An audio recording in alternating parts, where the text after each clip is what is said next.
Pernahkah terbayangkan di masa depan nanti, anak-anak ini akan mengisi semua posisi penting di negeri ini? Ada yang menjadi guru, petani, pegawai negeri, pengusaha, dokter, seniman, tentara, peneliti, sampai presiden. Di Indonesia saat ini, ada 90 juta lebih anak dan remaja berusia 0 sampai 19 tahun. Mereka adalah digital native atau penduduk dunia digital, yaitu generasi yang sejak kecil sudah terbiasa dengan kecanggihan teknologi digital. Namun, kondisi umum anak dan remaja tersebut saat ini dalam kondisi memprihatinkan. Mereka blas. Hidup mereka membosankan, mereka kesepian, mereka memendam amarah dan rasa takut, mereka tertekan dan lelah dengan keadaannya. Mengapa? Karena mereka dipaksa mampu baca tulis hitung sejak usia sangat kecil. Perhatian orang tua hanya pada pelajaran semata. Beban pelajaran sangat berat, belum lagi jika mengalami kekerasan di sekolah. Ia kesepian, tidak tahu harus curhat pada siapa.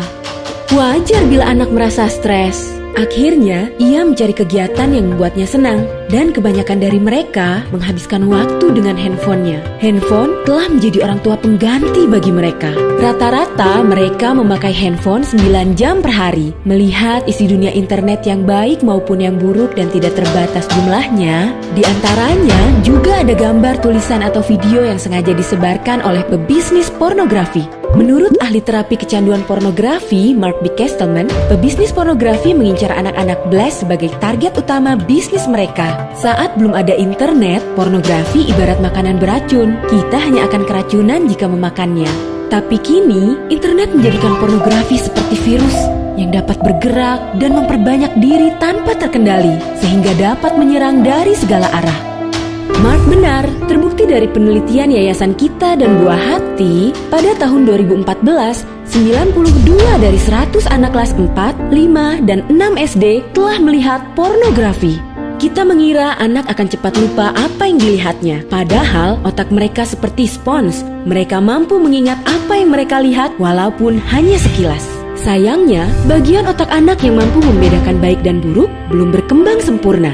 Akibatnya, anak menganggap apa yang dilihatnya sebagai suatu hal yang wajar, tidak tahu mana yang pantas ditiru dan mana yang diabaikan. Maka, ketika melihat pornografi, anak juga akan cenderung meniru. Fungsi pertimbangan yang belum sempurna membuat anak melakukan segala sesuatu berdasarkan keinginan belaka. Inilah sebabnya pornografi internet menjadi jauh lebih bahaya. Sadarkah bahwa anak kita adalah target pebisnis pornografi? Apa kita tahu apa saja yang terjadi dalam hidup anak kita? Keringnya hubungan orang tua dan anak, orang tua kurang sensitif terhadap pornografi, dan kebiasaan orang dewasa yang menganggap pornografi sebagai humor adalah situasi yang sebenarnya sangat membahayakan bagi anak. Bencana yang paling besar adalah ketika para orang tua tidak sadar ada bencana. Lindungi anak kita dari bencana pornografi dan kejahatan seksual. Mari dimulai dengan mengasuh anak kita sendiri secara benar dan baik. Menyelamatkan satu anak sama dengan menyelamatkan kemanusiaan.